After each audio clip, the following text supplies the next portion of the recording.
Hello! Welcome to Traveling Through Life, a podcast on the go. I'm your host, Tara, and the founder of the blog Travel with TMc, which is where this adventure all began.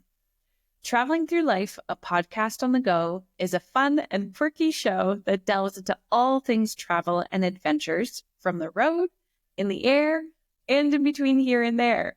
And in fact, I'm recording this intro to you from my Airbnb in Antigua, Guatemala. Make sure to subscribe to the podcast wherever you listen so that you get notifications for each new episode. And don't forget to leave a 5-star review and comment on who you'd like to hear in future episodes. This season, we cover all sorts of travel topics. It's my hope that you'll find one or many that make you go, "Hey, that's me. I travel that way." Or that you listen to an episode that inspires you to travel in a new way.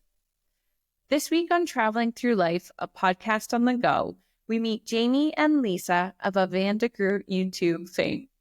We discuss traveling for music festivals, their love of craft beer, and full-time van life as a retired couple. They share the importance that community plays in their life in their home on wheels, as well as their weirdest sleeping spot. This couple have a very special place in my heart, as they're the ones who welcomed me into the Vanlife community during my very first weekend away with the van. I know you're going to love meeting them in this episode. So let's dive in. Hi, Lisa and Jamie. How are you?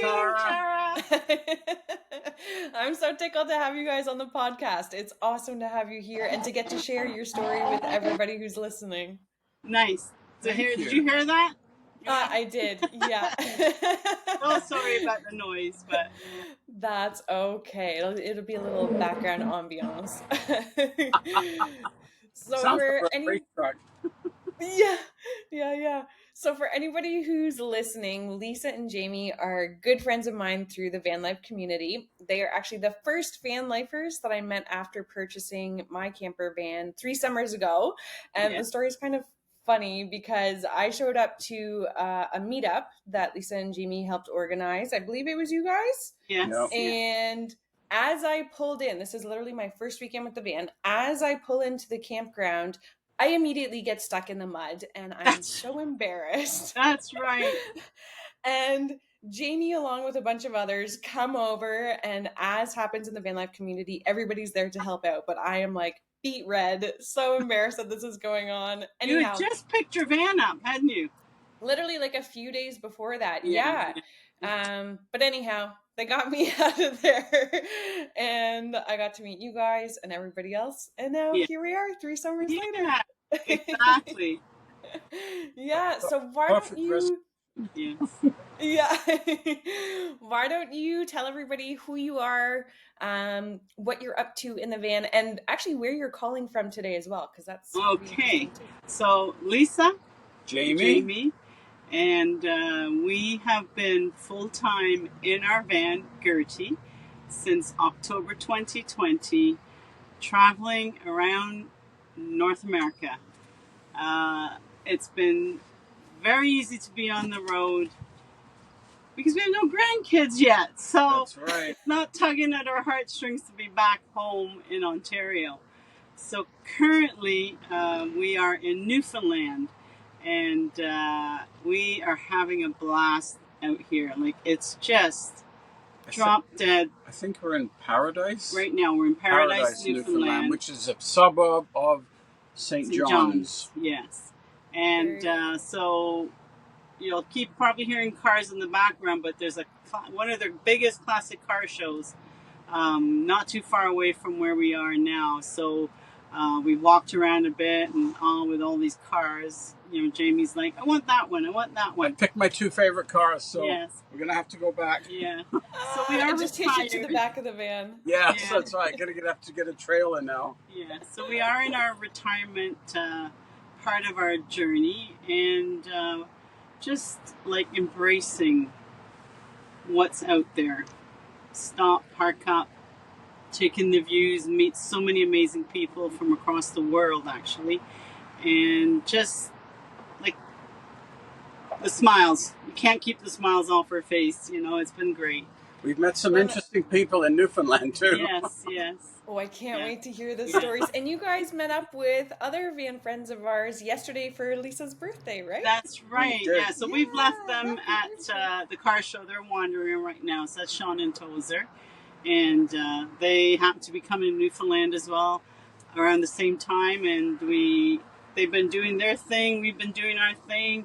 We had some old neighbors out in Pasadena, Newfoundland, that retired back here. So we went and spent some time with them. And then we've done some of the coasts, and we finally made it into St. John's yesterday. They came in through Labrador. Oh, hear the noise. Yeah, they came through Labrador, so we met up earlier. Yeah. Had some birthday celebrations, did a beer festival last night, and we're okay. Nobody was sick. We had to send proof of life to the kids. Yeah. Addison kept sending me texts. Are you eating? Did you drink water? I love how the roles reverse at some point. I know. You know those like sometimes you say, we told our kids never to do that, but what are we doing? We're doing exactly that. Do as I say, not as I do, right? That's right. Right. And we staggered out to our van in the parking lot. Yes. Yeah. So they allowed us to sleep in the parking lot last night.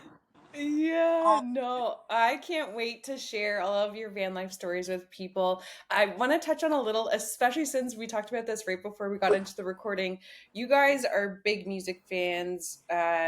We've got a Beach Road Weekend t-shirt going on, which I went to that festival with Jamie and Lisa last summer. And then Lisa's wearing the Oceans Calling Festival hat, which was a festival I had to miss out on, but you guys got to go. That was a big part of you starting van life, wasn't it? Like before the pandemic struck, that was, I've got my own cars going on out here now. that was always kind of the reason that kept me thinking, okay, we can do this. When we retire, we'll get a tiny home on wheels. Jamie wanted, but then we got the van, which I'm so happy we did, and we said we would go and visit and take in as many music festivals as we can because we absolutely love music. And then COVID hit. And that was the end of that dream. Yeah. It wasn't until last year when all the festivals started again, and the Beach Road one was our first one in Gertie festival we went to, and then we went to the Oceans Calling in Maryland. What was the name? Ocean City, City, Maryland, yeah. Oh my God. So happy. That was a good year. Yeah. And I thought Beach Road Weekend was so fantastic. It was completely different than what I expected. But you guys said that Oceans Calling was above and beyond that. Oh, it was a different level. Yeah, it was much bigger. So more spread out. More room. More people, and you were right by the ocean too, which was really nice. I mean, what more can you ask for? I know. You're sitting on the beach, the sand, the water's there, and you're watching John Mayer. Yeah. Oh. Tell us more, good. Lisa. Yes. Oh, yes. That was good. That's so funny. Nice. Well, I wanna dial it back. I want to go back a little bit because I love to know where people's travel itch comes from. And you talk about now you're in the retired stage of your life, but do you guys have many memories traveling as children? Was that something that you did as a family, or where did this come from? Oh, well, I know that when I was growing up in England until I was 17 and came to Canada in 1978, we used to go to Spain and Portugal twice a year because it was cheap back then. You could fly to Spain in the late 70s for £25. It was ridiculous. So we used to go on holiday all the time, and it was normal. So, and we used to go camping a lot. We used to go to Wales and the Lake District, stay at little bed and breakfasts. Oh yeah, I used to go with my friends on our bikes, and we'd ride, and we'd have this little tent, and we'd pop up, in some farmer's field and just stay there the night and get woken up in the morning by a guy with his sheep. So, this is the pre-harvest toast era. Yes. Oh yeah, definitely. Yeah. And I came to Canada with my mom, my brother, and sister when I was 9 years old. So single mom raising us. It wasn't a lot of money for traveling, but like her family and stuff would rent cottages, so we would go. So I did fishing with my uncle and that. You can fish? I can fish. I just I don't didn't like know to. you could fish. I just like other people to put the worm on and take the fish off. Take the fish off. Yes. And got the fish. Yeah. And so we didn't do a ton of traveling when I was younger. When Jamie and I started dating, we got married, then we started to travel. And actually, we camped a fair bit when we were dating. Yeah, we did. And, we used to go to Sandbanks. Yeah.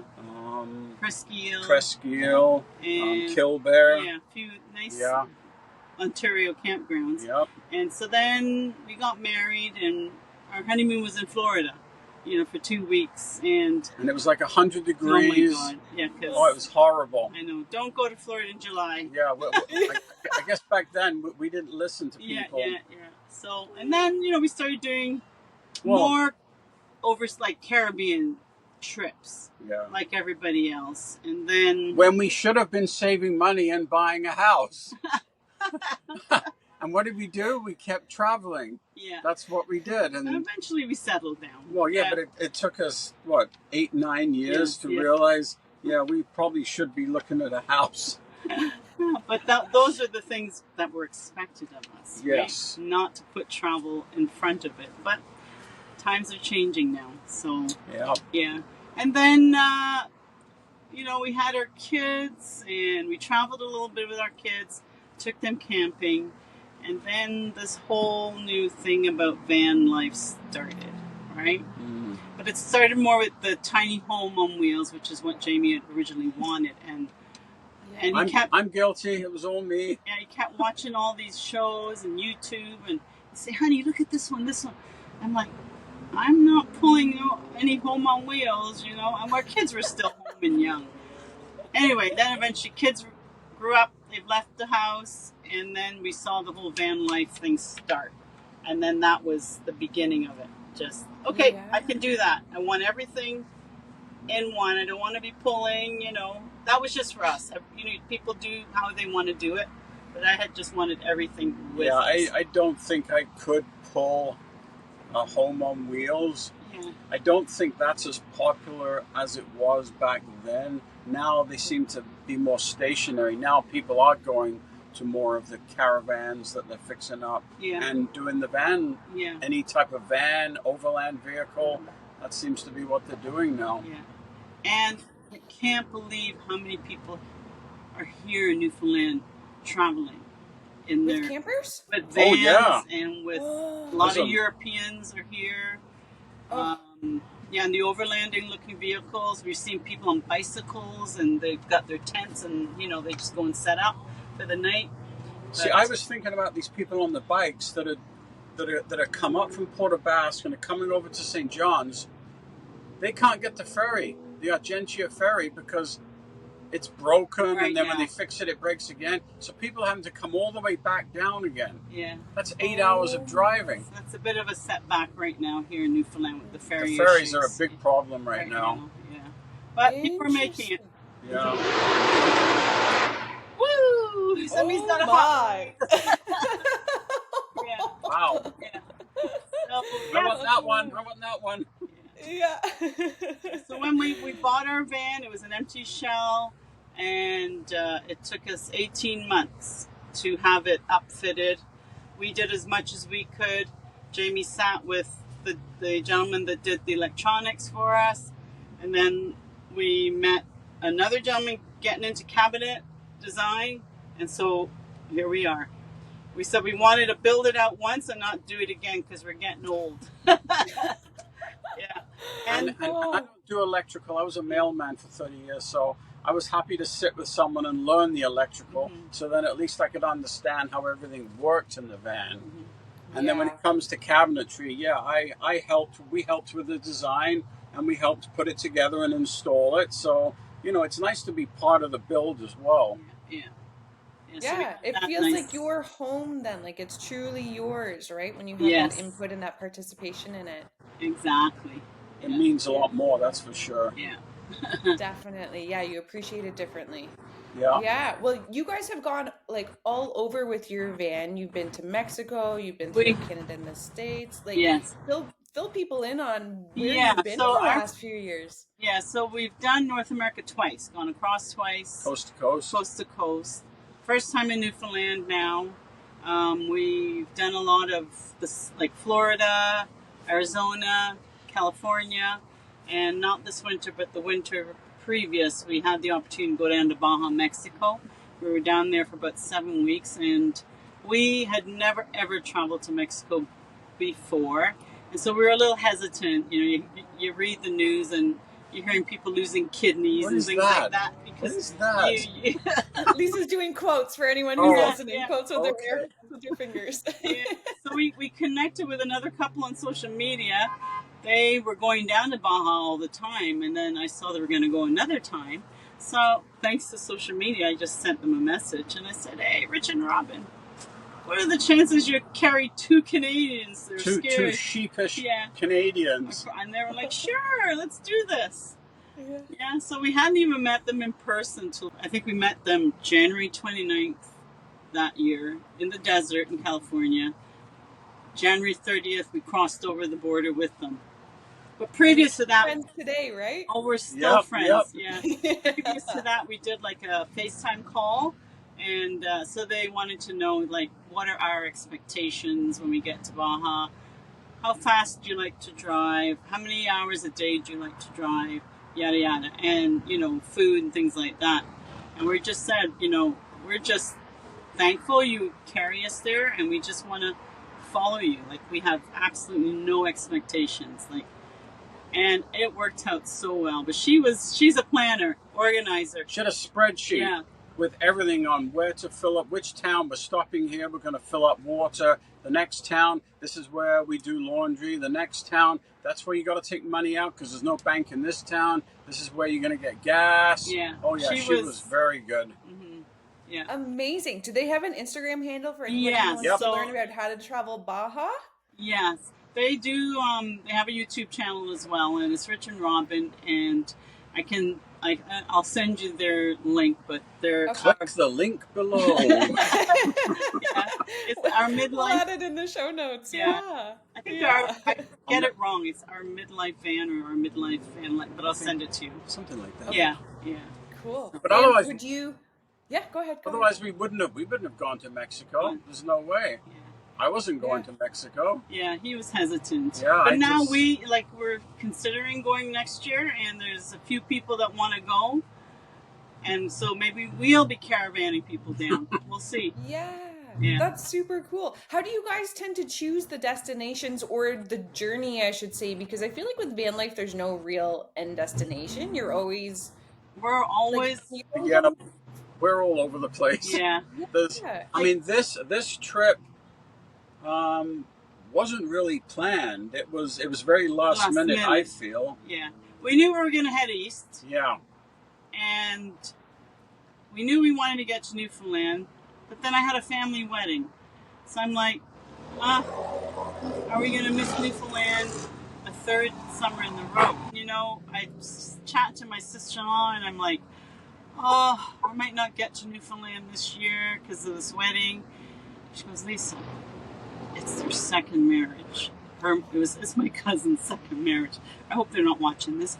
But she goes, go, you're at the first wedding. That's okay, just do your trip. Because who knows, next year maybe you don't want to be traveling in a van. You don't know what could get in the way, so just go. So got off the phone with her, and I'm like, right away, phoned and booked our ferry to Newfoundland. So, I love that. Yeah. That is good advice. And the only reason we're coming back when we are is because we have a concert to go to on August 15th. Yeah. So, which one? Blink 182. Oh, that's going to be so awesome. Yeah. So we're doing that with our two boys and their significant others. So the six of us are going to go and take that all in. Amazing. Yeah. Oh my gosh. And for people listening, one of your sons is in a band, right? Yes, he's a drummer, and that's why I kind of wanted to see Blink 182 with him, because when he started drumming at the age 10, this was his idol, Travis Barker. Yeah. And every time I see Travis drum, I see my son.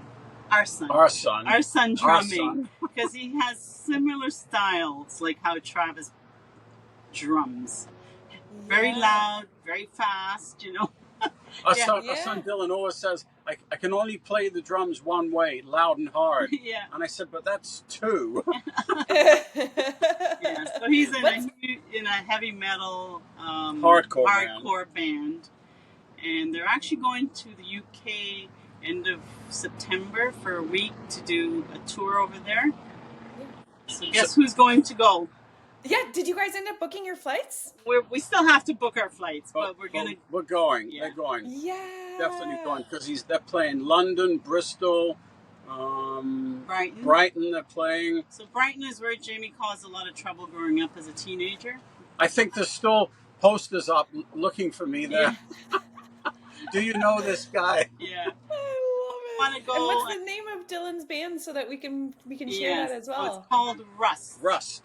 Rust. Yes. Alrighty. Awesome. Ears.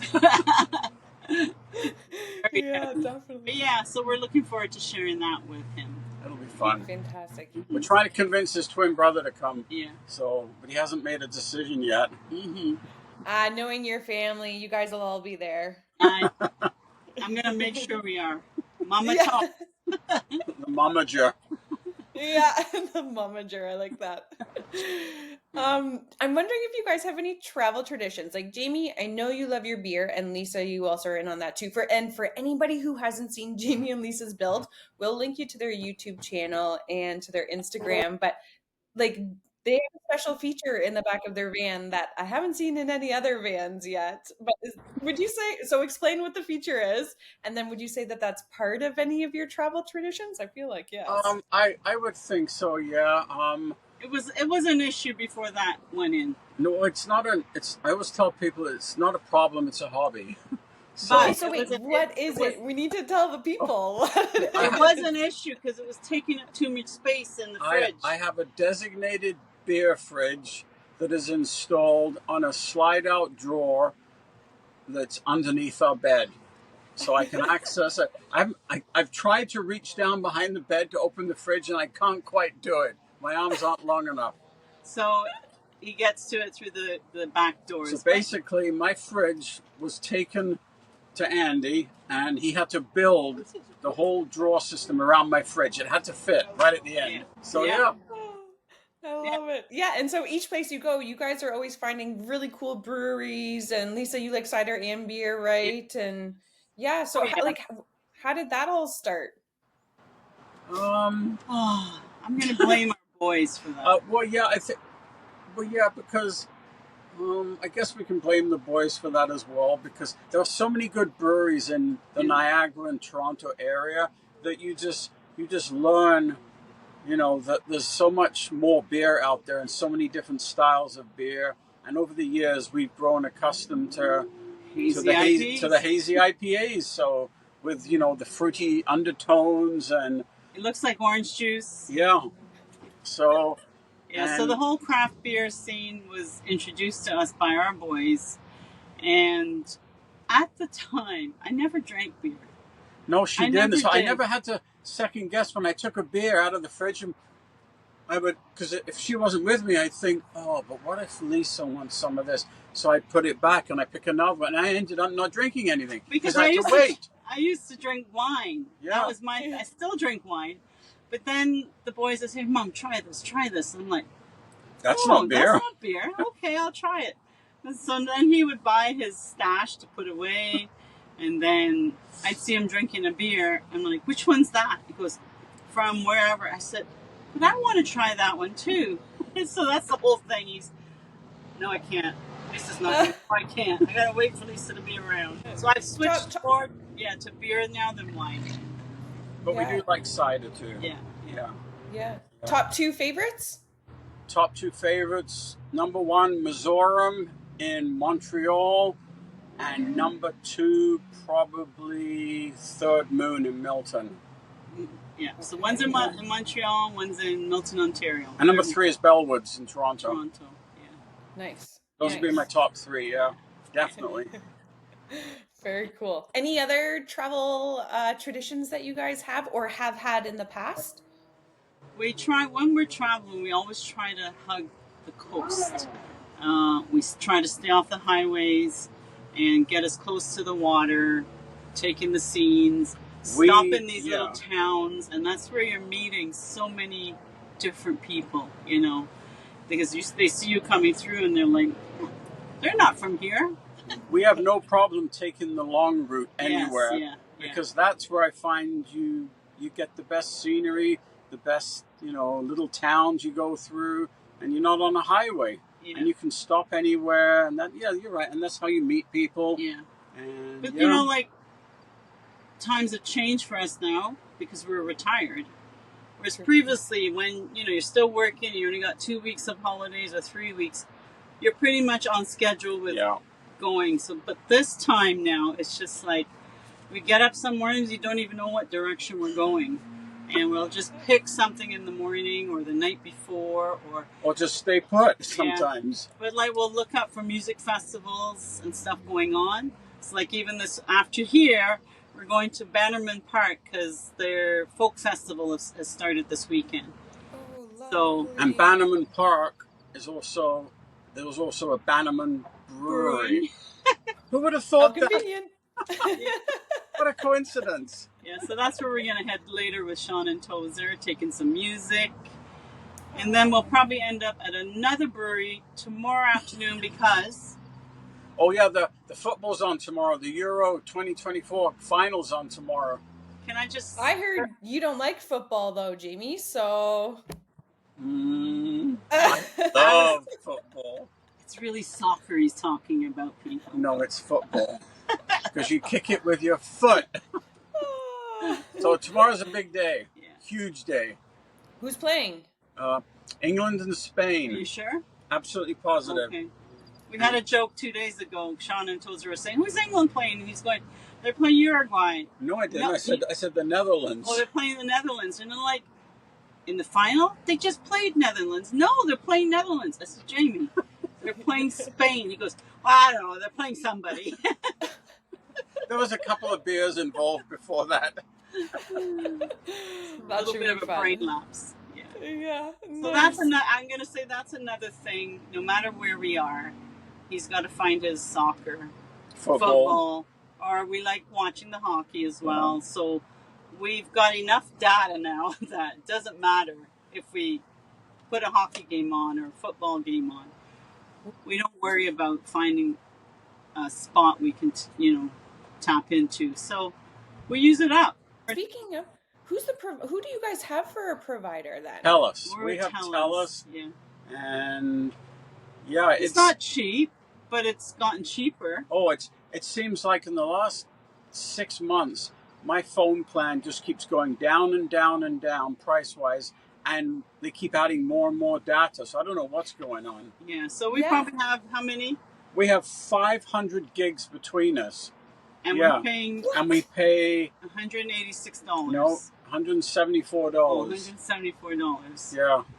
You said 500 gigs? 500 gigs, yeah. I just added another 50 gigs to each of our plans for the same price that I was paying a week ago. Mm-hmm.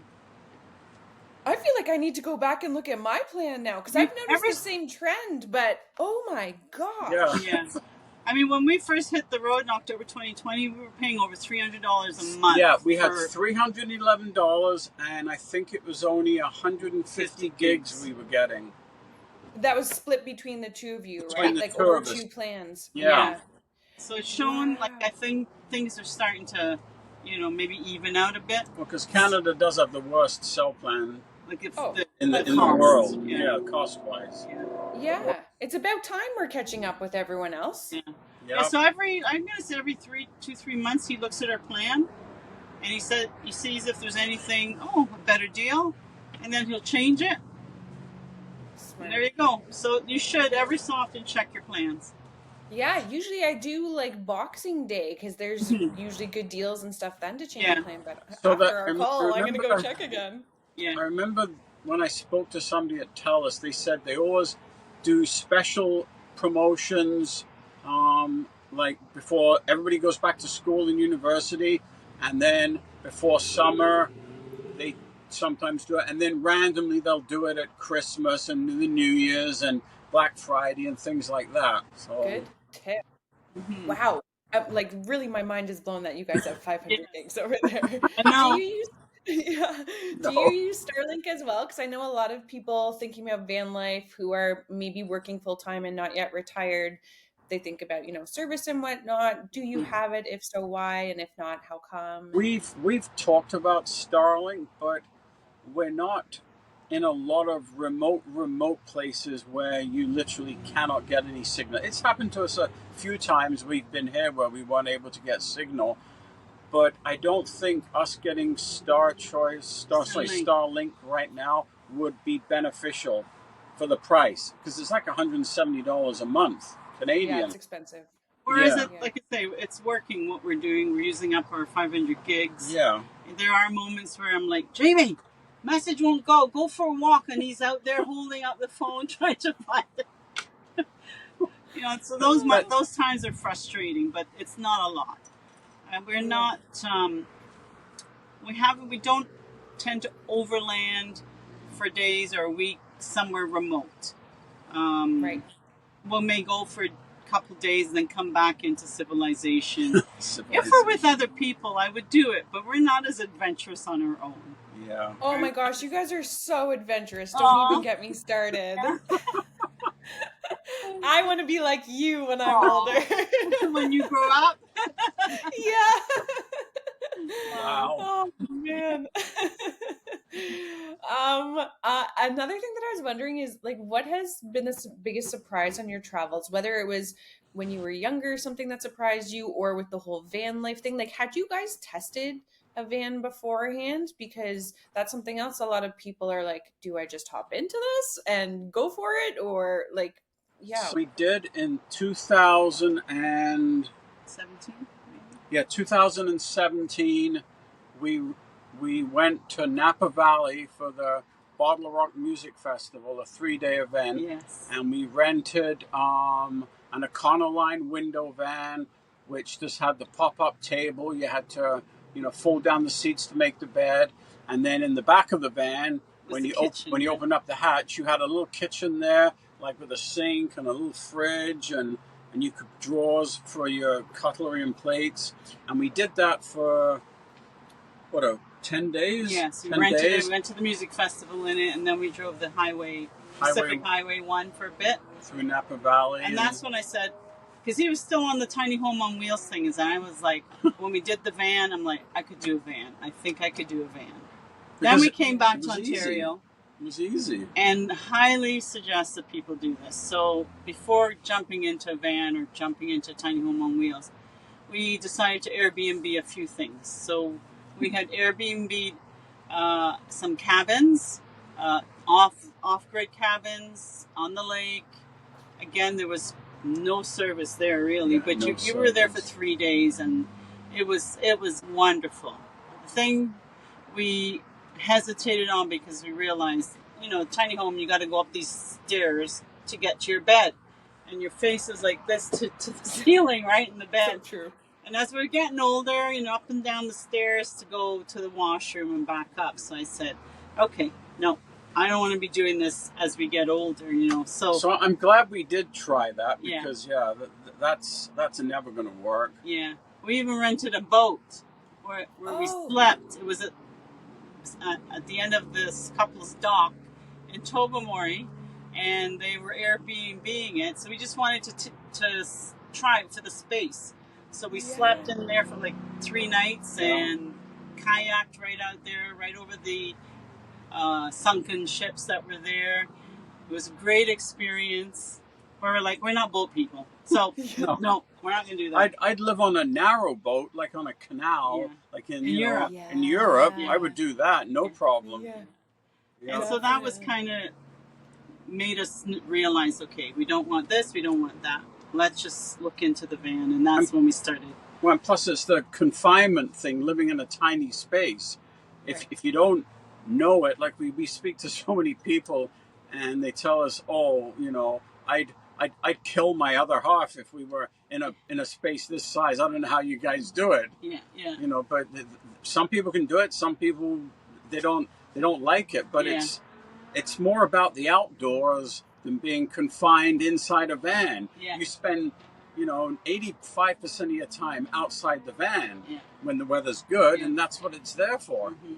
Yeah, So, I'm so with you guys. Anybody who makes the same comment to me, I'm like, they have either missed the point or didn't realize that the point is the van is literally your vehicle to allow you to see everything that you want to see, and it's a safe place to sleep at night in a dry, comfortable setting. Other than that, you're out in the world. Yes, exactly. Yeah, the world is your home, not the van. Yeah, It's that's literally right. everywhere is your home. Yeah. It was so funny. I'll give you a joke from last night at the beer festival. So you have a few drinks and you need to go to the bathroom. And there's a lineup in the brewery for the bathroom. Well, next thing you know, I'm getting the car keys, the van keys from Jamie, coming out to Gertie, using my own bathroom and going back in. So the woman that was sitting there, she goes, "I didn't even see you leave." I said, "Yeah." I said, "My bathroom's just out there. I don't have to line up for it." She goes, "You're smart." Yeah. So if there was a lineup, I was like, "Okay, just gonna go to my vehicle." Yeah. Oh man, what better reason to bring your vehicle everywhere? The women's washrooms lines are the worst. Yes, they are. I used to, speaking of, I have a little story for you. So when I lived in Dublin, Yeah. I obviously would go out to the pubs and whatnot. And after a few pints, I would have to go to the washroom. And oftentimes I would just scoot into the men's washroom. Because I was like, this just has to get done. The women's line's taking forever. Yeah. Everybody's chatting. I can't handle this right now. But I got kicked out of 2 pubs because of that. Oh, Tara. Did you really? I did. You know, though, when you gotta go. Exactly. Like, give us some more bathrooms. Yeah. So there again. That's funny. Yeah. Yeah.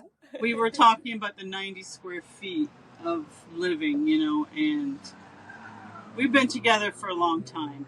So it just, when we got in here, we had some adjustments to make, and learning to not let that little thing that used to irritate you about each other, just let it go. It's like nothing irritates me about you, though. Nothing. Please. I don't. You must be irritated with me. I won't tell. That's another podcast. Oh, that's a couples therapy podcast. Yeah. But it's just it's made us relax even more. I think the important thing is when you're doing this kind of lifestyle is just don't rush it. Yes. There's no reason to rush. Yeah. People have that fear of missing out and they want to try and get everything done. Well, that's when mistakes happen and things never go as planned. All your plans get messed up. So we try not to plan too far ahead to make commitments because we don't know what's going to happen between those 2 points. We might decide to stay longer in somewhere. Yeah. And then we don't want to disappoint anybody either. So we tell people we'll be there when we get there. And if we see you, we see you. If not, next time around, kind of thing. Yeah. That's part of the beauty of it, I find. You can stay as long or as little as you want. And you don't have to worry about where you're sleeping that night because you always have your bed. So if something goes awry, you're still okay. Yes, exactly. Yeah. So, Speaking of, actually, have you guys had any scary experiences on the road? Or in any of your other travels as well? Like, has anything kind of scary experiences? I'm gonna no. We've touched wood. We've been blessed. We have been knocked on maybe once. Well, they didn't. Well, once in BC. Yeah. It did have a sign up, but we have been parking there many times over the winter. And then I think it was like the month of May. So spring started, starting to get busy in this area. And we parked up. And then at midnight, he came and knocked on the door. It was like It was actually like a security company that the little town had hired. Yeah. And he was so apologetic. Yeah. He said, "I feel really bad. I'm so sorry." Oh, hang on. Listen. Speaking of, as we've got the sirens going. Edit here and here. Yeah. Cut. Yeah. So he just asked us kindly, made a suggestion for us to go, and then we packed up and left. But so that was the one time we got a knock. The other time was we were home in Ontario, and the Go Transit places allow you to park for a number of nights overnight. I guess actually you could consider that as being a little scary because it was like 1 o'clock in the morning. We felt somebody tugging on the passenger door. Oh, God. And Lisa jumps out of bed, sits up, and I'm like, "Honey, somebody's at the door." He's like, it's okay. So hear me, I'm like, "What do you want?" in this manly voice. And I'm looking at her going, "What are you doing?" What is that supposed to be? She was in Mama Bear mode. Yes, exactly. But it was some guy. He was a bit strung out. He was on something, and he. So we opened up, and he says, "Hey, I didn't know anybody be in there. Got any cigarettes?" Oh my God. Yeah. So I think he was looking for, because we saw him with an empty wallet going through it, and then he throws it. So he must have gotten into somebody else's vehicle. Oh Lord. So we looked at each other and like, "Okay, let's leave." Yeah, we moved, and we actually haven't been back to that Go Transit parking lot since that happened. Yeah, so it just left a bad taste because we probably stayed there 20 times, maybe more. Mm-hmm. And then that one night was that. Mm-hmm. So I think that's twice. Yeah, that we've had some in almost 4 years, which I think is pretty good. Yeah. Oh, that's excellent. I've had twice in less time. Yes. Yeah. No, you guys you got some luck going on there. Yes, definitely. Yeah. Well, we tend, plus when we get somewhere, we tend to just park and sit for maybe 10 minutes and just watch everything that goes on around and just assess the situation. Yeah. Yep. And then we'll look at each other and go, "Yeah, I think we're good. We'll stay here tonight." And then we'll put our window covers up, and there you go. Yeah. So true. Oh, goodness. Okay, I have a few other questions for you guys about some topics that aren't necessarily related to van life, but they're all like travel adjacent. Okay. I'm curious to know, do either of you speak other languages? Jamie says, I always tell people I'm bilingual. I'm English and Profanity. Nice. No, I never. I have Chinese background in me. My mom was the youngest of 9, and by the time it came to her, I guess they were too tired to teach her. But her older siblings had spoken like Mandarin, and but it was something that was never passed on. French I took in school, so I know some words, but again, that's one of those things. Oh, I should really have continued French as we've been traveling, right? So yeah. But no, unfortunately, no. Yes. So what do you guys do when you're in situations? Because out on the East Coast and different like area, well, East Coast you've got the French influence. Obviously, Mexico you've got the Spanish, although there are lots of people who speak or can understand English. But how do you approach the language barrier when you're in these places? What's your Google Translate? It's been our friend. It's helped us it's helped us in a few spots. Yeah. But I am surprised. I am pretty impressed with how many French people do speak English as well. Yes. And I don't think I can say the same about, us learning their language. I mean, I agree. I know the first time we went to Quebec and traveled through like north of Quebec City down through like that part of northern Quebec, and even in these little towns, like the young generation that would just break into English no problem with you.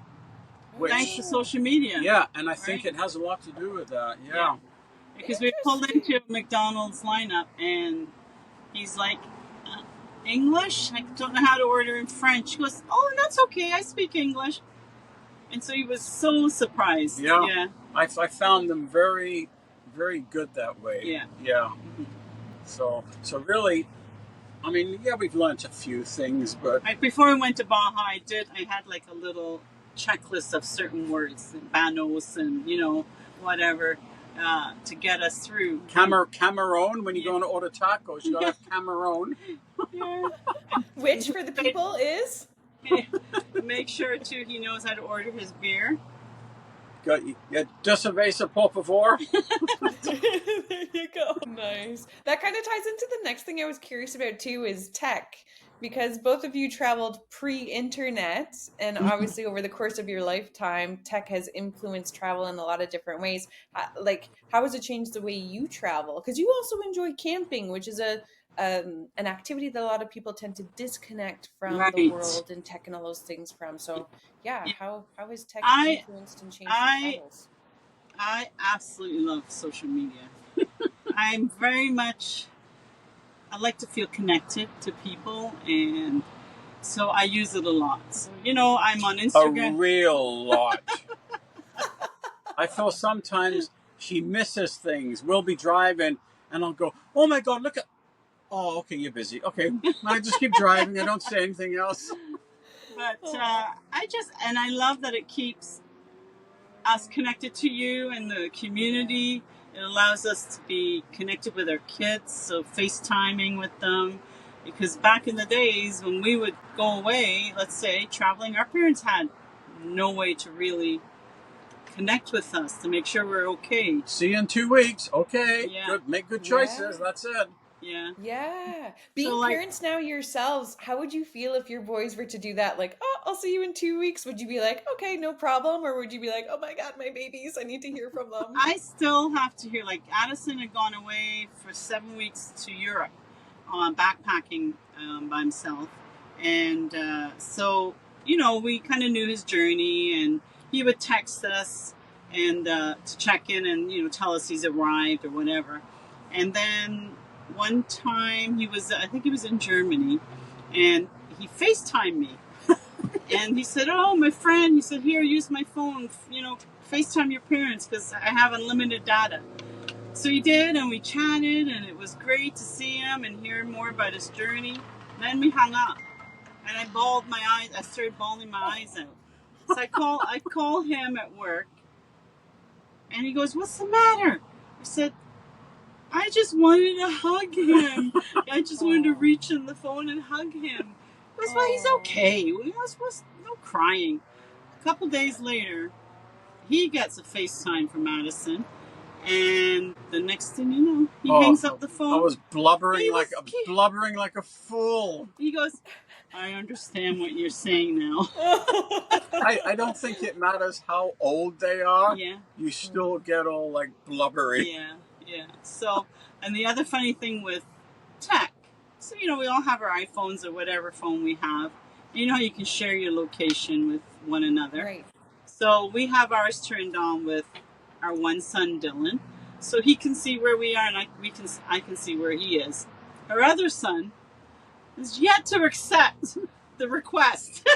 What is it he said? Getting called out online here. Why would I do that? He said. You don't need to know where I am. You don't need to know where I am. I'm okay with that. Yeah. And Dylan, on the other hand, he loves it. He says, I love the fact that you keep an eye on me and know where I am. He says, I'm okay with that. Yeah. Yeah.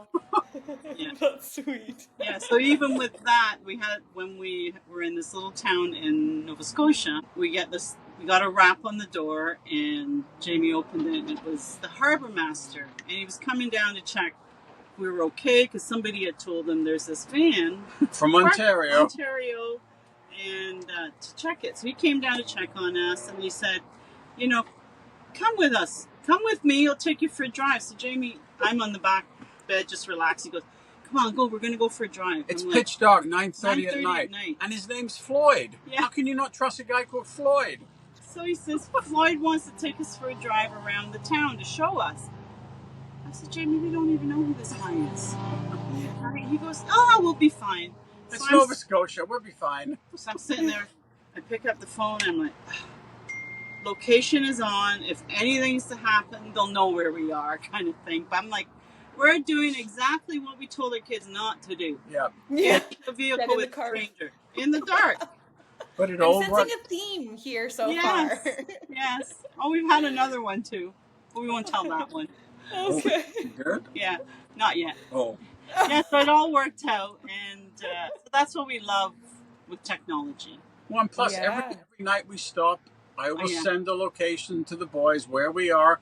I send them a screenshot of the picture, the address, so they know exactly where we are. Yeah. Every we're night. spending the night. Yeah. So I love that. That's so good. It's like women with dating. We do the same thing. that's right.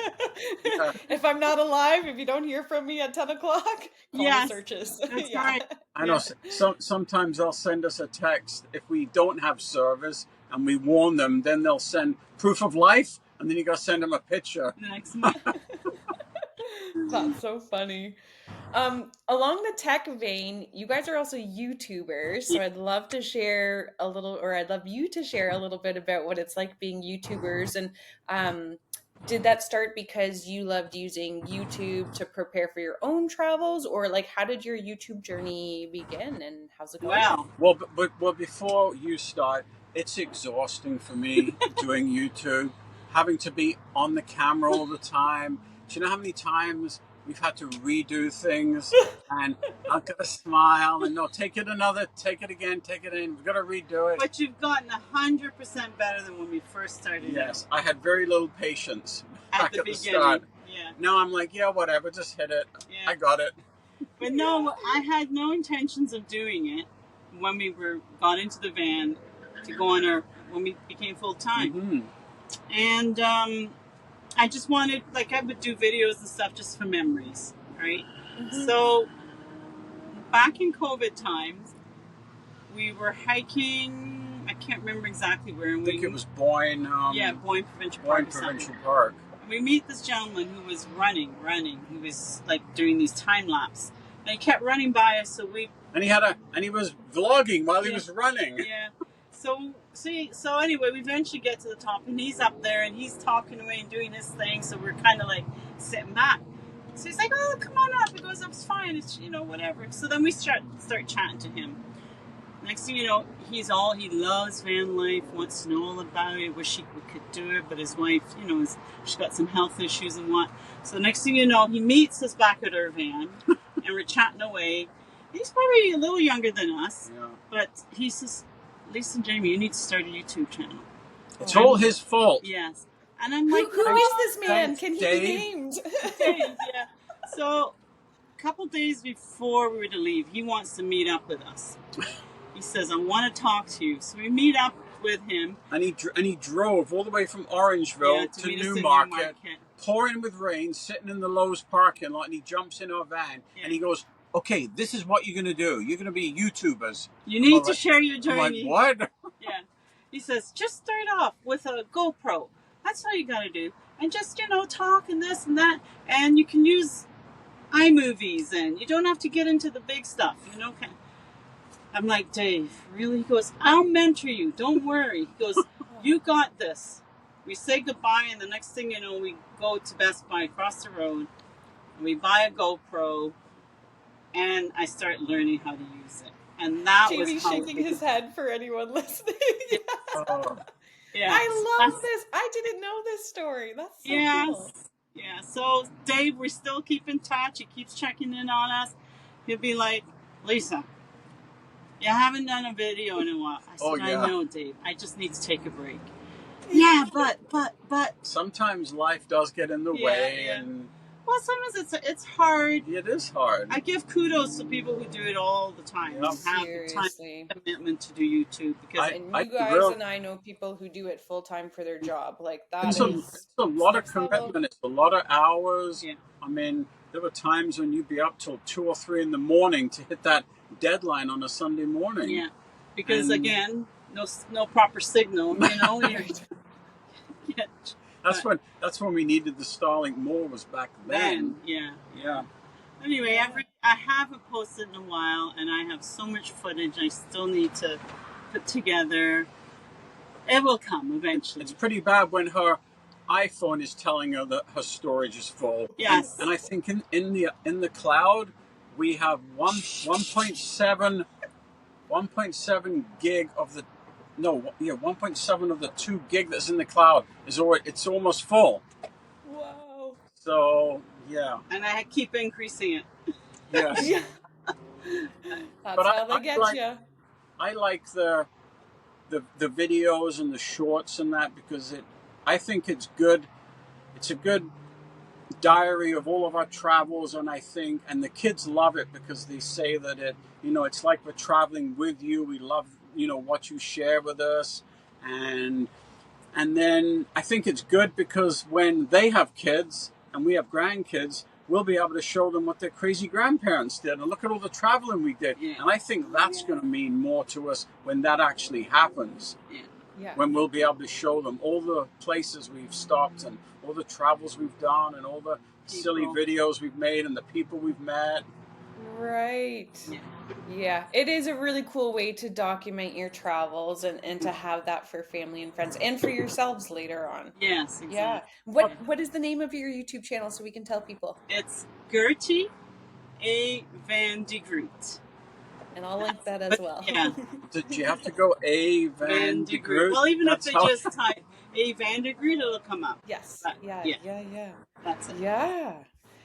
All right. So both of you are really good. And I think, Lisa, this is a huge skill of yours in particular, but in creating and crafting community and welcoming people in and connecting people. And you've already talked about how important that is to you to be connected to others. But really, I think you guys are like the glue for a lot of us in the community, or at least the spark for a lot of us. I know for me, that's the case. Yeah. Thank you. Yeah. Yeah, no, I'm so appreciative of it and like of all the opportunities to connect and create friendships and memories that you guys have introduced. But so I guess where I'm going with this is like for me, that's been a huge impact in my like van life travel experience. Yeah. And I'm curious to know what you appreciate from your travel experiences in terms of the impacts that you've personally had. But I know that you're also both very conscious of like how you impact the communities that you visit or spend some extended time in. Yes. Where does that come from, and how do you think about that? Yeah. I will tell you. You got 30 seconds. Yeah. As I've gotten older and you sit back and you kind of look at your life, my mom was a very, very social person and still had friendships from when she was 12 years old. Oh, wow. And she grew up in Guyana, right? And then we came to Canada. And there is a huge community of Guyanese people wherever you go. And they always seem to find each other. And my mother had these group of friends. Every month they would get together, go to somebody's house for lunch, or they'd go out to the theater, or they'd go dancing, things like that, And I always valued that in the way they lived, that it was important to them, that friendship was important to them. My mother never forgot a person's birthday. She would always call them, and everything. She was there. She'd be the one, like if my aunts needed to go out, she would be there in the car with her car, pick them up, and then she'd come home and I'd have to listen. Oh, your auntie said this, your auntie said that. I'm like, well, then why do you spend time with them? But that's just how it is. And in itself, my background, my West Indian background, Guyanese background, we're so much about community and family and getting together and stuff. So I think that's carried on in me. And so when I meet people, I like to make community in that because I don't want somebody to feel alone.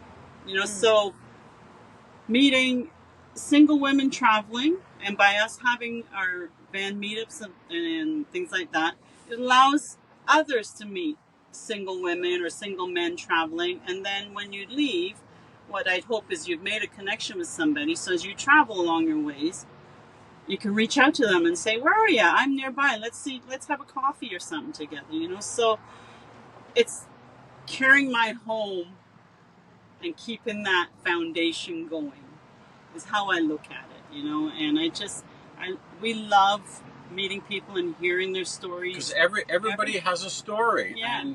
and sometimes so it's a good story, sometimes it's not so good. Some people are doing van life, van living because that's their choice. Sometimes they're doing out of necessity. And it's interesting to find out, what happened and why are you in this situation. And and then just to me, I always say a smile goes a long way, and just making that connection, making them feel good too about themselves, so that, I think, when I think back, I think that's where it comes from, is my upbringing, the foundation my mother gave me. And I think some people find it hard to do that. You'll see them in a parking lot and they won't even make eye contact. But the minute we do it, they're like, oh, I guess it's okay to go and talk to them. They just want to kind of, I don't think they want to be on their own, but they're shy. They're shy. They're afraid to make the first move. And that's what I say to people. You have to want to put yourself out there. Like, people aren't going to always come to you, right? So, and just saying hello, maybe you'll strike up a conversation with that person, Yeah, definitely. I think that's a long way. That's how we've kept a lot of friendships, is by just people that we've met, and then you end up meeting up with them a few months later, maybe a year later. And that's the nice thing. So you've always got a lot of people to visit on your travels now, which I think is nice, because a lot of people don't realize that, you can do that, make some connections on your travels. But even like we had a couple ask us, they said, are you guys ever alone? Because every time we always see you with different people. No, we have our moments alone. I said, I'm honest, I love being with people, but I also love my own little bit of space, so we may not be with people 24/7 or all week. We'll be maybe a couple days, and then we'll go off on our own for a couple days, and then maybe meet back again, And I think as a van life and nomadic community, we understand that. We understand if somebody wants to go off on their own. We don't take it as I guess they don't want to be with me anymore kind of thing. We just... Well, that happened in Baja, because at one time, I think there was four vans? Yes. There was 4 vans at one point. We were traveling through Baja, and then we went down to 3, and then back to 2, and then back to 3, and back up to 4 again, because some people had a couple of things that they needed to do, but then we knew in a few days, we'll just meet up again. Yeah, it's so true. And for anybody who is already doing van life or wanting to start into it, the broader community that Lisa and Jamie coordinate and have fostered is called Vanlife Community Canada. And you can find that there's a Facebook group and where they set up the meetups. They just had one on the East Coast. There have been a bunch in Ontario in the past. So it's a phenomenal resource. And I have to say, of all the people that I've met in the community so far through these meetups, everyone is genuinely so lovely and helpful. And it's such a wonderful community to be a part of. So if you're on your own or not sure about this, join. Definitely. Because it is all like-minded people, and you've all got the same issues, so you can feel comfortable sitting around talking about your toilet. Whereas most people you meet, you wouldn't want to bring that up at any point. It's so true. That is in the beginning conversations for a lot of people.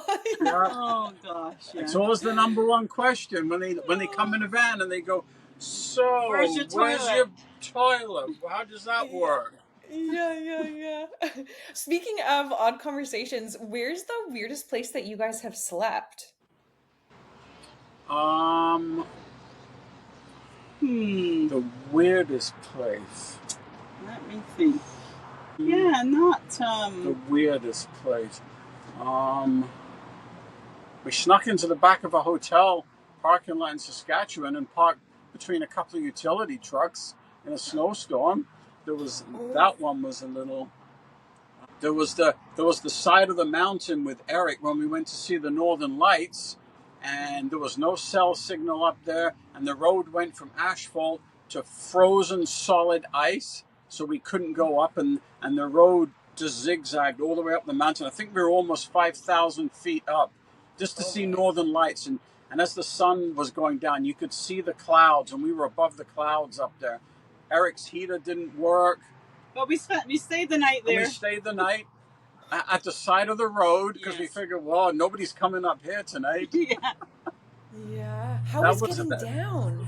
That was It a was yeah. it That was a little iffy. Yeah. yeah. If the kids had known what we did that night, oh my goodness. That was the other story. Yes.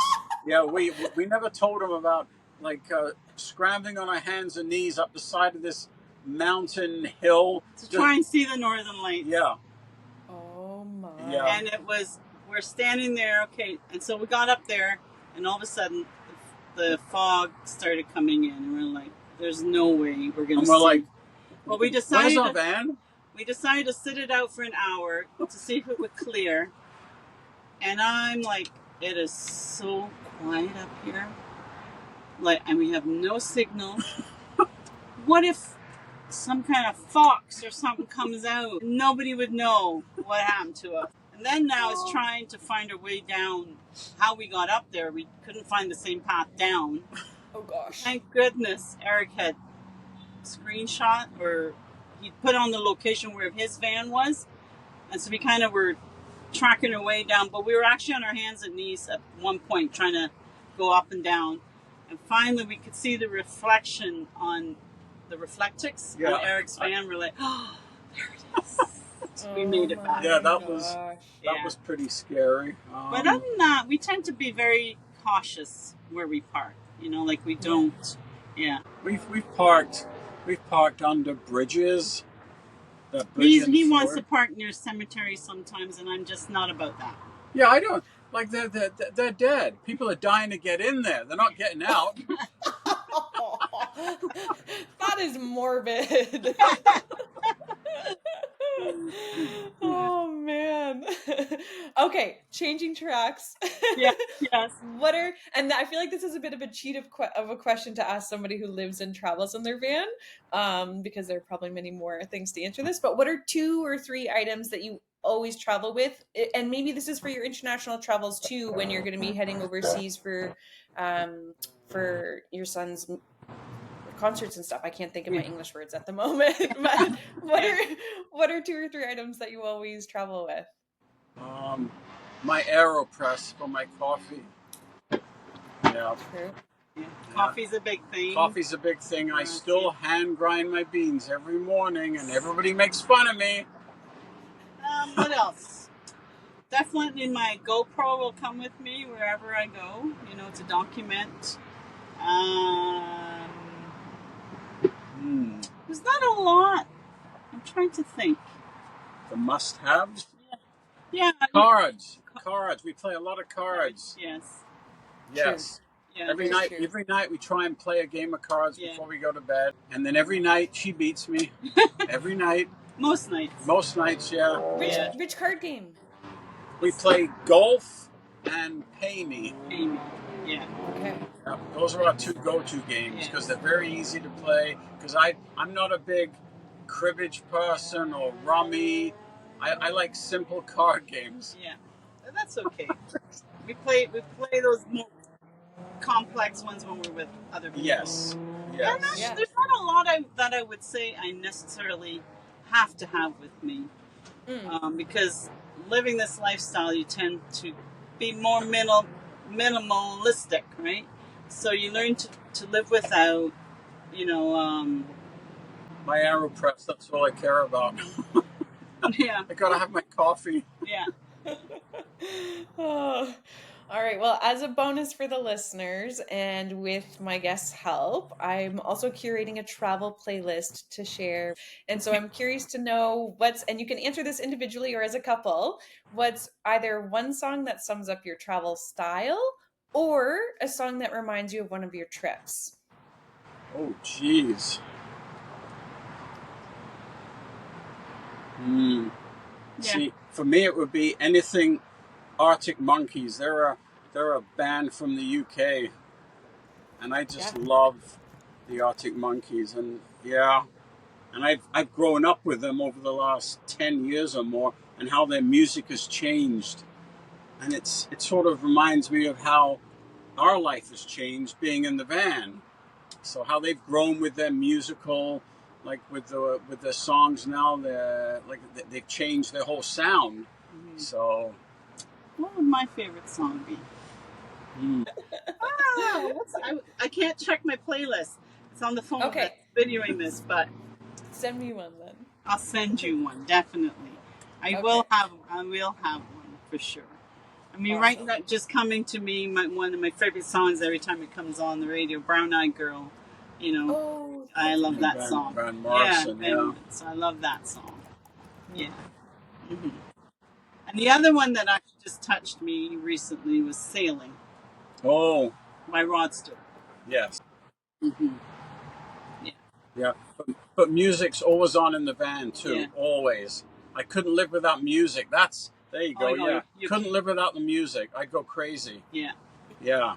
It gets her a little upset in the morning because first thing we're driving, radio on, and she says, "I just want some quiet." To start the morning. I want the music on. I want to get going, and she just wants silence. And then when she's editing a video or something, or trying to put a post up, radio's got to go off. I'm concentrating, she goes, and I have to sit there in silence. At least we have earphones, right? Exactly. Well, that's true. See, I think you should. I think Andre said you should wear earphones when you're doing that. Yes. And then it would be easier for me. Alrighty, we're gonna end today with a speed round. So either one word or one sentence. Okay. Nice and fast. Okay. $25 each question. Is that what it is? No. Oh. Alrighty, where was your last trip? Which trip is a weird word to use for somebody in van life, but where was your last adventure? My last adventure was yesterday, going up to Signal Hill in the fog, and it was like a horror movie. Okay. Holy cow. And Shauna and Toza kept saying, "Don't worry, you'll see it on a sunny day." Where is your next trip? Next trip from here, we're going down to St. Vincent to see the whales. Yes. Apparently they're feeding down there. Yes, on the Capelands. Yeah. Very cool. Bougie or budget? That's a tough one. Bougie. Bougie. You mean like spa and... I need that. Yeah. Sometimes it's nice to get an Airbnb. You know, we did that in Lunenburg for a couple of nights. And it's nice sometimes to get out of the van because it can be tiring sometimes. Yeah. So, and it's nice to get out and stay in an Airbnb somewhere, a little motel. Shh, this is his quick one sentence. Oh, okay, but she can edit it. She can cut it, right? You're making more work for me, Jamie. Sorry. I'm joking. No, you're fine. Do you prefer fast or slow travel? Slow. Planned or spontaneous trips? Spontaneous. Guided guided tours or choose your own adventure? Own adventure. Underpackers or overpackers? Over. Jamie says he's under for listeners, and he says the over. Yeah. I'm like, I think you need more underwear. That's why they have two sides. Oh God. Stop. Moving on. What's the most overrated destination? Oh. The touristy spots definitely are. I can't say right. Lake Louise. Ooh, okay. Yeah, but for me I found it very underwhelming and very touristy, and I think it kind of spoilt the whole trip there. Mm-hmm. Yeah, because we weren't allowed to go into certain areas because we weren't registered guests. So. Yeah. Right, and they've changed all their rules out there too. Yes, they have. They're quite strict now. Mm-hmm. Yeah. What about the most underrated destination? I'm going to say Newfoundland in itself. Like, people need to come out here and see it. It's the coastline is ridiculous. It's at some point it looks like you're driving through British Columbia, but on a much smaller scale because the trees out here don't grow very tall. They're called tuckamore, and that's a name for trees that are stunted. Right. And that's what all the trees are here because of the weather.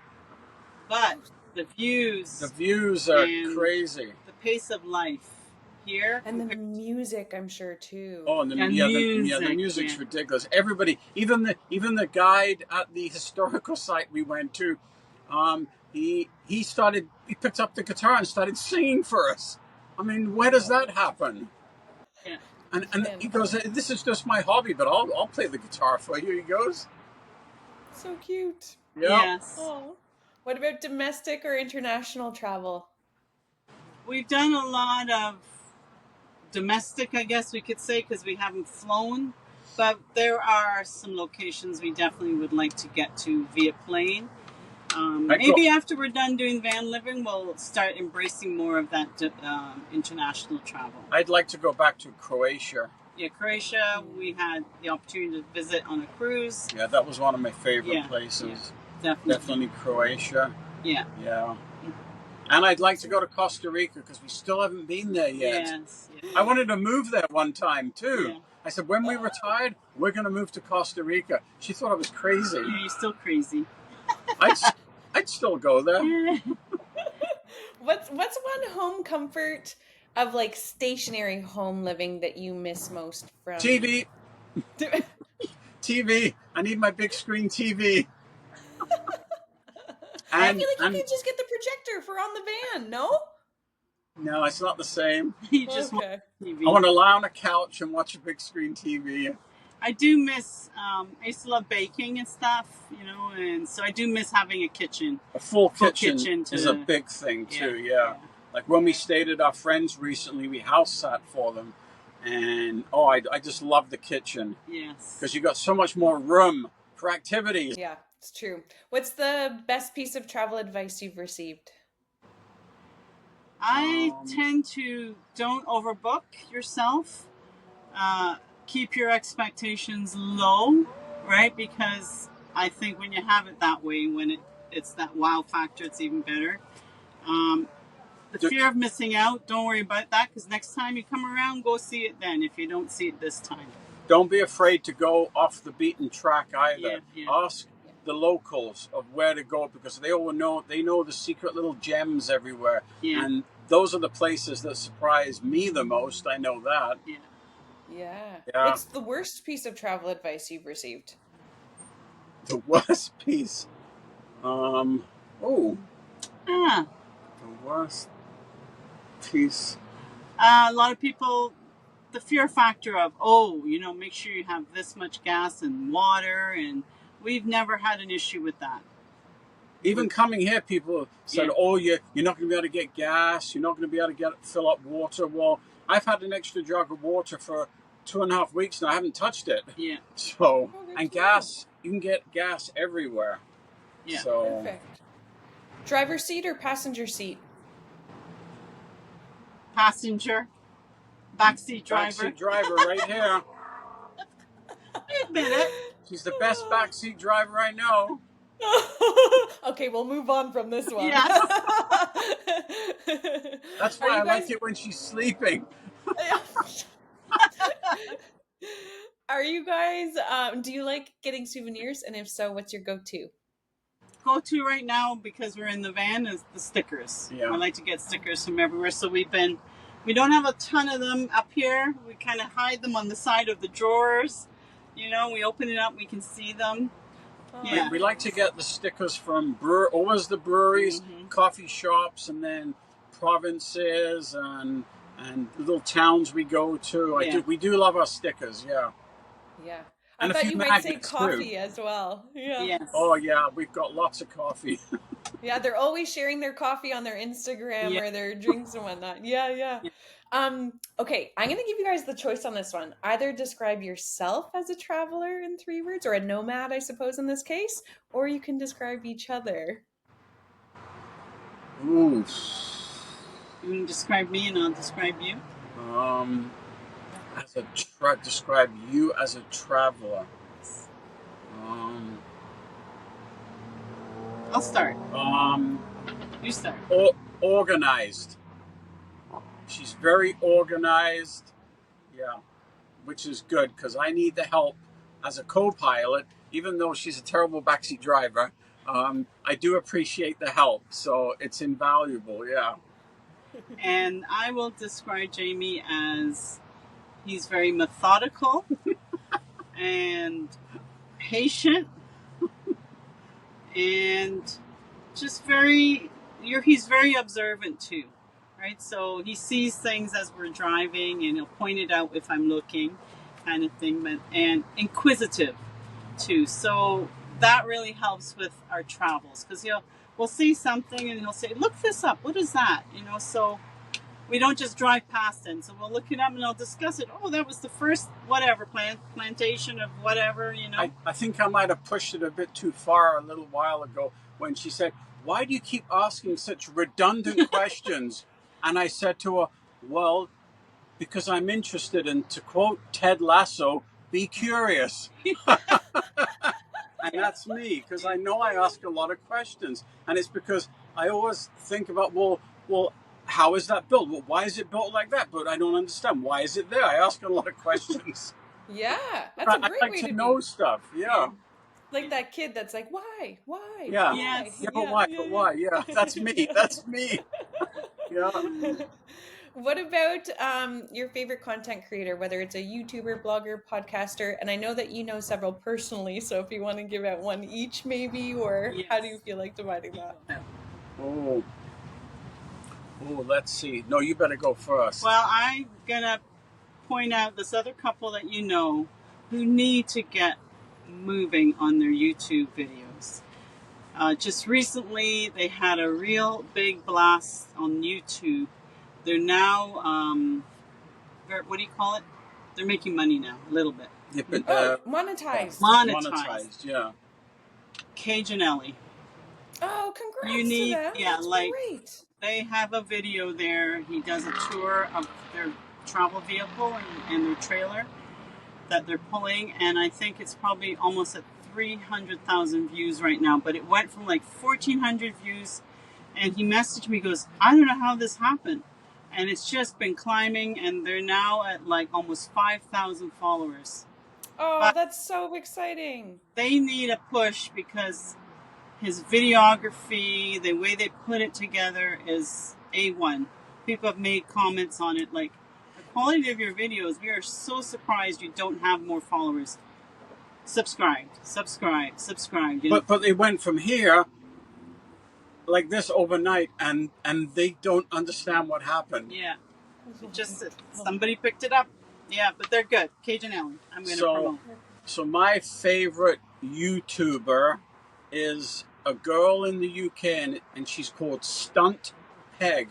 And basically, she's crazy about football. And she goes around all the football grounds in the UK and Ireland, and she goes to Europe, and she goes to these little clubs, the big clubs. She gets tours of their facilities, and she goes to all the tournaments, because now that she's gotten much bigger, she gets let in. And she gives you lots of history about the worst football ground in England, the most underrated football ground, and the oldest football ground. And I just love learning all the histories about all these football stadiums all over the world. So I really enjoy watching her. She's my favorite. So if any Vanlifers go there, they can look and then go visit. Yeah, excellent. Okay, last one for this. What would be the best gift either for a traveler or for a van lifer?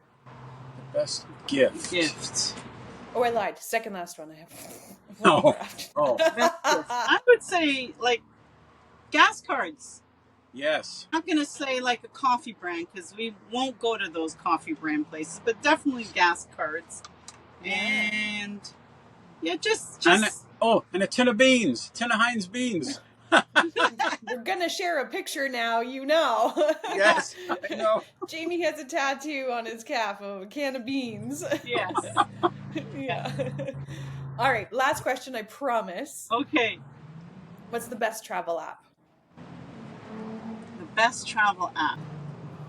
I mean, we tend to use iOverlander almost daily. Yeah. So that's sort of our guide. So I'm going to say that one. It's definitely the go-to one.